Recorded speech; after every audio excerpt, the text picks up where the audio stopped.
ASEAN Dailies. First and foremost news from Southeast Asia.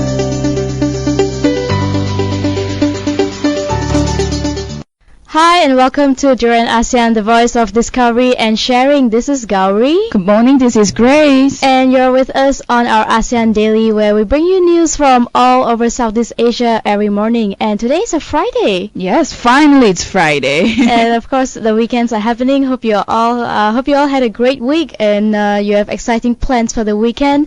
And before that, let's move on to what's happening in Southeast Asia itself. And we're gonna start with Indonesia.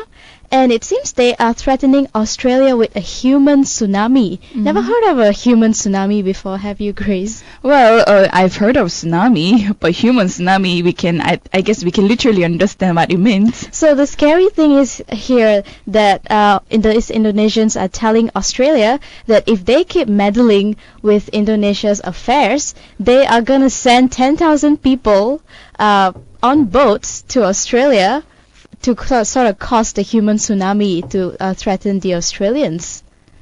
And then it happened after the Indonesians sort of sarcastically sent all those coins over to Australia. It seems that the tension between Indonesia and Australia is getting worse and worse, and especially after the Bali 9, that incident that happened, and especially when even after Joko Widodo said he will reconsider about the capital punishment, still his decision looks quite firm. But it seems like the Indonesians will not let him change his mind because they want the executions to happen, probably because of their mindset, the way they have been brainwashed, or the way they have just been shaped to think when they grew up believing that death penalty is okay. And if these people were caught smuggling drugs, the right thing to do is to put them to death, and there is no reason for Australia or any other country to say, hey, don't do this. Well, a lot of people say, and including Australia, they said no matter whether the punishment is very extreme or not,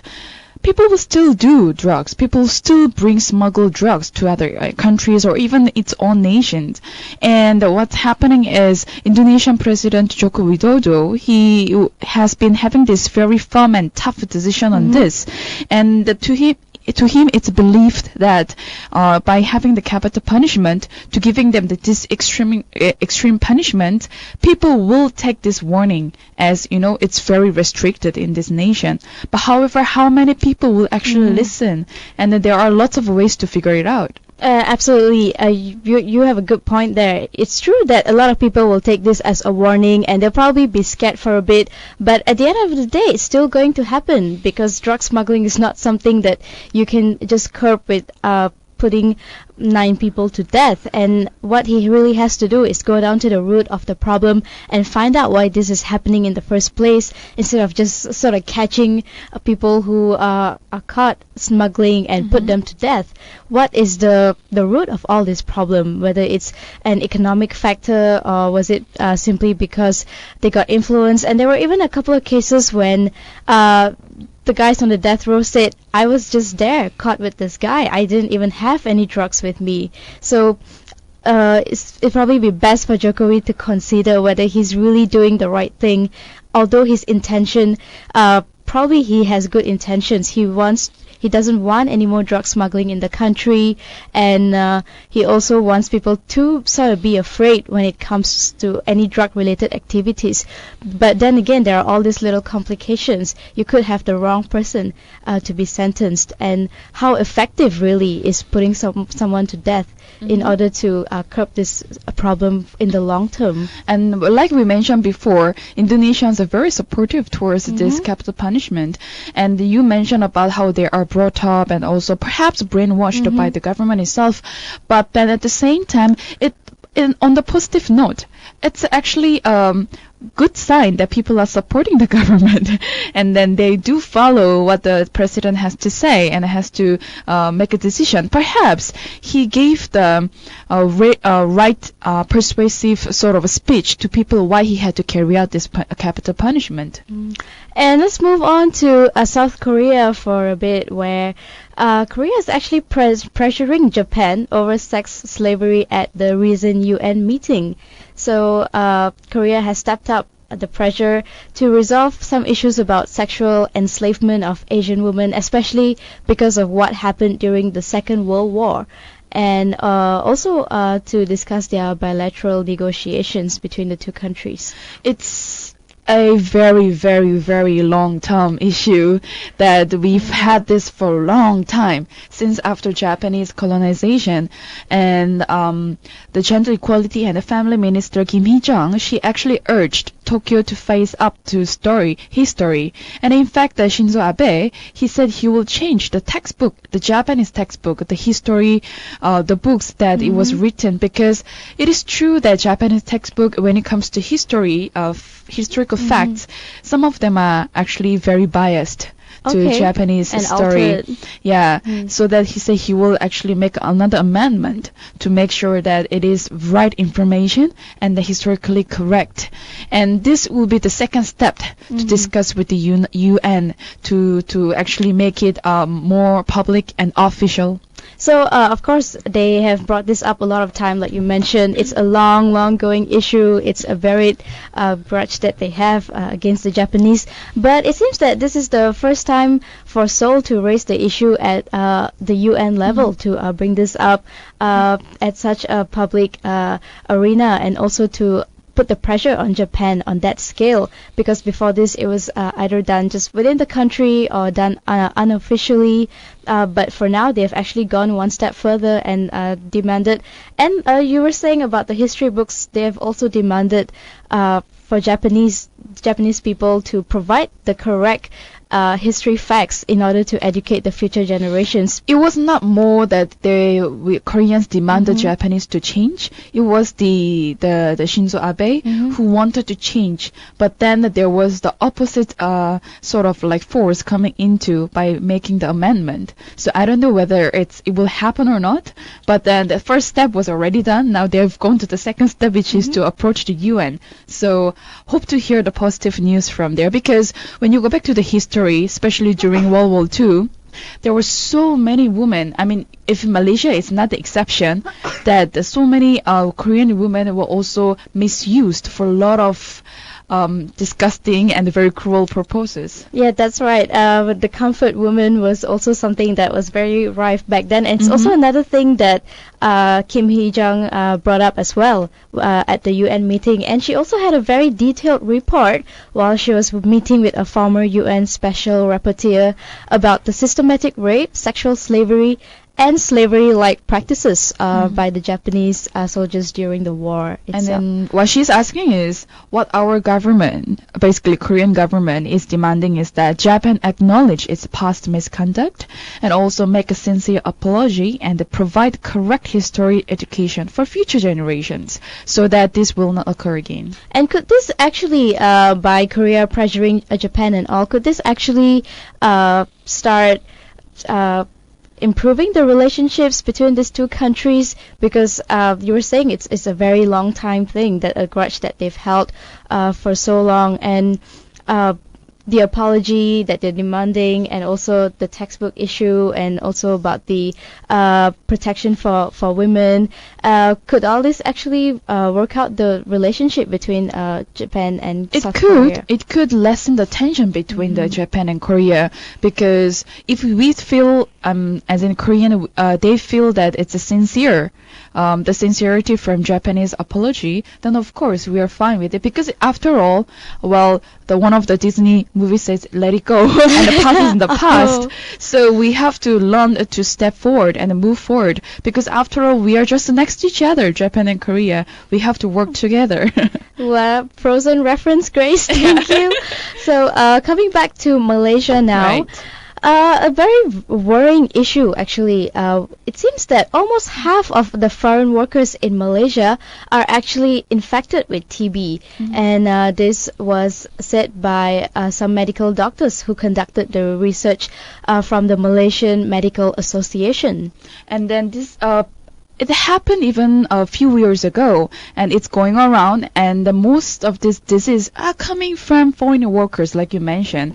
And this TB, it stands for tuberculosis, and it will start with the coughing and a fever, and sometimes it is even more than dengue. But when it comes to because here right now what they're saying is that it's mostly the foreign workers who come in, and more so about the people who come in illegally, because these are the ones who do not go through any health screening. They probably do not even have any medical records, so they just come in, probably not even just TB, with whatever sickness or other contagious illness that they could have. They are just walking around freely in the city, especially if you take the public transport, you sit next to them in the train, in the bus. So this is quite a worrying thing. Should Malaysians start being more concerned, start being more biased when it comes to probably being near a foreign worker? It is very concerning, especially Malaysian Medical Association, when they were reported about this frightening threat, because these illegal foreign workers, they can't even afford to go to check up their conditions, because they are here illegally. So once they have to register in the hospital, their identity will be revealed that they are here for illegal purposes. So they can't go for medical screening, and it's the one of the biggest factor behind the rise in TB cases. And at the same time, they can't go back as well, because they are here illegally, and most of the time, although it's pretty sad to admit, the employers in Malaysia tend to take away their passports, which is a harsh reality. And because of that, they cannot go for a medical checkup, and they are not getting paid enough to probably do it themselves, and they can't even go back to their own country. And even if something happens, they cannot turn to the authorities, because they do not have the valid documents with them. So what could probably be the solution here? Could it be for the government to step up the security and not let people come in, or should the Malaysians themselves stop hiring all these illegal workers? Because we know Malaysians just love cheap labor, and they just grab it at any chance they get. It's you have to extend this area to company policies and organization there, that whether they have right to actually bring all these illegal workers or not. And well, going back to this topic where we talked about the disease there, most Malaysians are vaccinated against these TB cases, but all those people who are suffering from severe diabetes or dengue, they are more susceptible to this disease. So it is still needs to be careful about spreading all this disease from foreign workers. And I would think that the government should also do something about this, because if we do step up our security at the coast, which we know that most of them come in through the boats anyway, and if we could cut down on the number of illegal workers coming into the country, this could probably also in a way help with having foreign workers who are not screened and with illness in this country. So we will take a short break. When we come back, we will continue with ASEAN Daily and discuss a few more issues about what's happening in Malaysia and ASEAN.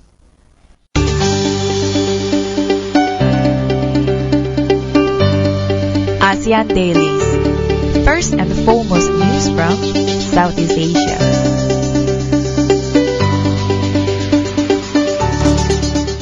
Hello and welcome back to Duran ASEAN. You're with Gowri. And you're still with Grace. And this is our ASEAN Daily, where we bring you news from all over Southeast Asia every day. And to move on with our news commentary for this morning, we are still in Malaysia, but it's a very different issue. This is more on human trafficking and what the government is going to do about it. And they've come up with a very, very surprisingly harsh measure where they're going to start building all this border fencing, something like what the US has done with its border in Mexico.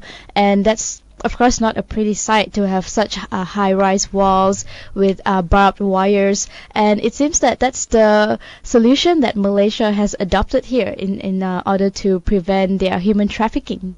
And do you think it's actually one of the so-called right decision to make to prevent from all this human trafficking?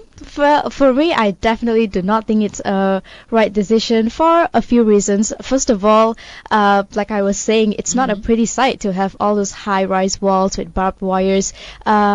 It doesn't show that we can handle a problem well, and also it kind of jeopardizes our relationship with our neighboring countries as well, because this is not only between Malaysia and Thailand, it's also going to be in Sabah and Sarawak, between their borders of Indonesia. And I think that will only increase the tension between the two countries, instead of trying to come up with other ways to solve the problem. Like you mentioned, the fencing will be with the borders with Thailand, Indonesia, and Brunei as well. And then not only because of the appearance of it, it's also the cost. There will be such a high cost to just by building these fences. And there will be a second studies will be going on before they build this fence. So the government is forcing this special committee called the Security Defense Technical Team to conduct a study that is expected to be complete by early October this year. So, like you mentioned, the team was already in the second phase of this study, and then in Sabah and Sarawak, and also it will probably prevent from this smuggling and also human trafficking. But and then again, they will also be discussing about the type of fence, its height, the total cost, and also how will it be guarded, and also does it need to be electrified. So there's a lot of little questions to be asked as well. It's not as easy as just putting up a whole fence. And also, besides human trafficking, another reason why they wanted to do this is because of the smuggling of goods as well, such as rice, petrol, diesel, cigarettes as well is another mostly smuggled items, vehicles, stolen vehicles being smuggled being smuggled into neighboring countries, as well as fashion brands, all the knockoffs of branded items coming in. But is this really the right way to do it? Should they not just increase the security at the borders and also have tighter probably checkups at immigration counters and whatnot, instead of just saying, okay, we're just going to build this huge fence and this will solve all the problem? It's not about how the government should move forward to solve this issue. I think it's also the communication between Malaysia and also surrounding countries, how they can come up with a solution together. So, because there are a lot of minority groups such as Rohingya and also all those known groups, they are just coming to Malaysia just to find their own comfort zone from, escaping from their own countries. However, even the government we don't even recognize those people in our nation also. So it is a bigger problem at this point regarding this human trafficking. But even if it does help, like you're saying, maybe it does help with the Rohingyas not coming in here, but then again, they can still go to any other country. Maybe they don't come to Malaysia, but it doesn't change the fact that they are still marginalized and they will still be treated very badly when they go to, say, Thailand or any other country that is their second resort. And another thing here is also the cost, like we were mentioning. And of course, this is going to use up a lot of money, and we don't even have the figure here right now.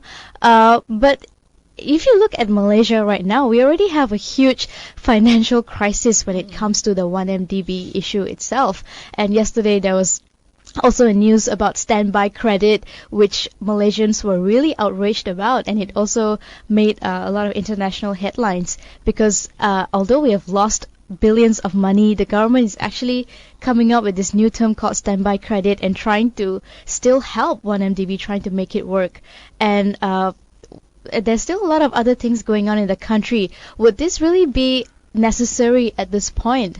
for us to come up with border fencing and build high-rise walls and have it guarded, heavily guarded. Well, like you mentioned, there could be an alternative solution instead of building this such an expensive fence to prevent all from human trafficking. But this is not only about the government. I mean, of course, the government will just build and then the fencing can be set up anywhere by the government, and that there is no such need of the foreign approval from any other countries, because after all, the oldest territories is within Malaysia. But at the same time, what we need to look at is all those people coming to Malaysia or any other surrounding countries. Most of them are foreigners, and even all those products, the so-called products they're bringing, is all illegal. So with that, perhaps they need to strengthen the security at the international airport, like you mentioned, or even the policies, or have more security forces around the area. And that's right. Even when it comes to tourists, we know that Malaysians tend to go to Thailand a lot, and we also have people coming in from Singapore, from Indonesia, from Thailand, and this will definitely also change the friendly image of Malaysia in an international scale. And another country that's not doing well is actually China, who are not happy with the new ASEAN chief, Lee Luong Min, who is from Vietnam. And apparently China is angry because they feel like this guy is being very biased about the South China Sea issue because he's Vietnamese, and he's leaning more towards Vietnam when it comes to giving his comments about the South China Sea. And another issue here, which has been really, really long term, regarding our South China Sea, and he is the Lee Luong Min, ASEAN Secretary General and a veteran Vietnamese diplomat. He told that the group to reject China's policy of using the dotted line to assert its territory over regarding the sea territory, and also ASEAN economic integration could also be affected by hostility or conflict. But China has been quite dominant in this matter as well, because they're such a big, powerful country. They have been also sort of indirectly threatening Philippines and Vietnam by not only entering those waters, but also by building artificial islands and placing their coast guards there. And also recently they have actually built structures on those artificial islands, although technically they were not allowed to do it. And it's also tricky now because the new ASEAN Secretary General is a Vietnamese, and because of that, probably even if he does say something neutral, China would still not be happy about it, because it would seem like he is being biased and speaking in favor of Vietnam as opposed to being neutral as someone who is moderating this issue. And at the same time, it can also damage the image of ASEAN and as a regional international organization. And he, especially the Secretary General, should ensure the ASEAN stands by the promises of neutrality, not just being biased. Of course, being him as a Vietnamese, and then they've been having issues regarding this matter, but doesn't mean that he can't just be one-sided and then be opinionated by the certain issues. And also, when you look at China, they have been quite vocal about what the chief Lee Luong Min has said, and they have also stepped forward to say that they do not want to speak to an ASEAN representative if this is the case, because if ASEAN were to step in, they are either neutral and they handle the whole situation, or China would rather just speak to individual countries as opposed to ASEAN as a bloc by itself. And of course, this goes back to the fact that their Secretary General is a Vietnamese. But for Mr. Lee Luong Min himself, he's probably also in a tough position trying to handle both Vietnam and China itself in trying to curb this issue, because whatever he says could easily be taken out of context, whether it's in favor of China or in favor of Vietnam, simply because he is representing ASEAN. But at the same time, you can't help it. Of course, when you're representing ASEAN, you're from one of the 10 countries, right? It's unavoidable. Yeah.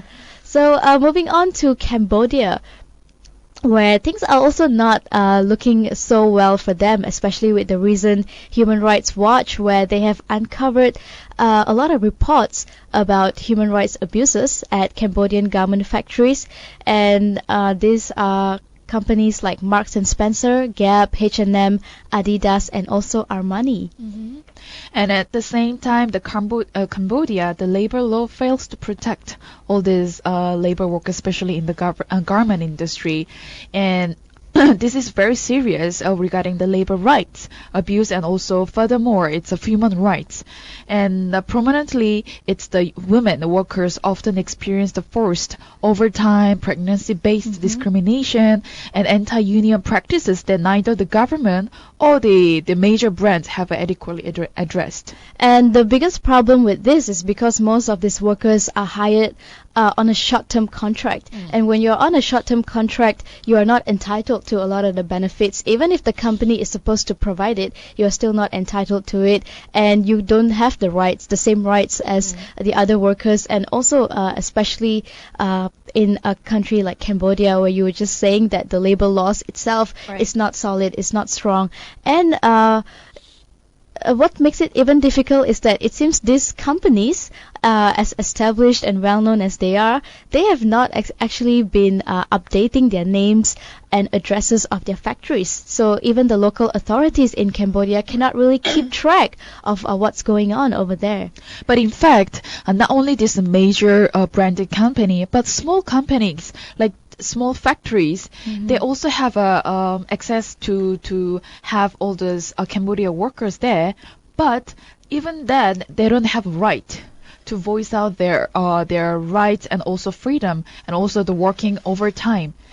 They have no the right to do so because they're under the illegal short-term contracts. And all this majorly in Cambodia garment industry dominated by the foreign investors from Hong Kong, Taiwan, China, Singapore, Malaysia is one of them, and also South Korea.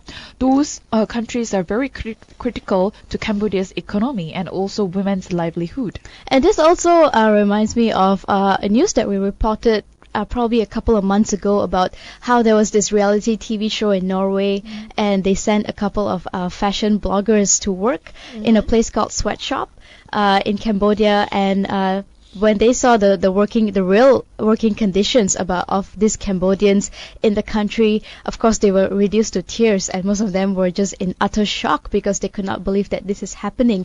And that's probably another way as well to increase awareness, because if this doesn't get enough attention, and it doesn't receive much pressure, maybe on a regional level or a worldwide level, it's even harder for Cambodia to. It's easy for them to just brush it off as just another issue that's happening in the country, as opposed to looking at it as something very serious and needs to be addressed right away. Of course, and the Labor Ministry needs to inspect in terms of a mechanism and also improve training.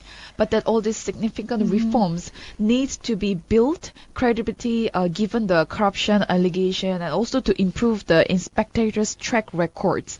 So it needs to be very informative and recorded directly on what's happening. And to Marks and Spencer, Gap, H&M, Adidas, and Armani, please help the local authorities in Cambodia. Please update the names of the workers and addresses so they can keep track and audit regularly and accordingly.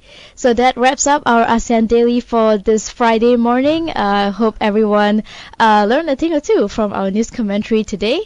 And as always, don't forget to like us on Facebook, follow us on Twitter, Instagram, and also subscribe to our YouTube channel for all the daily podcasts. And also visit our website 3anasean.com, and then do leave us your feedback and also things that you would love to hear from 3ASEAN. And we will see you in a bit for our Anything Can Happen Friday segment happening at 9 o'clock later.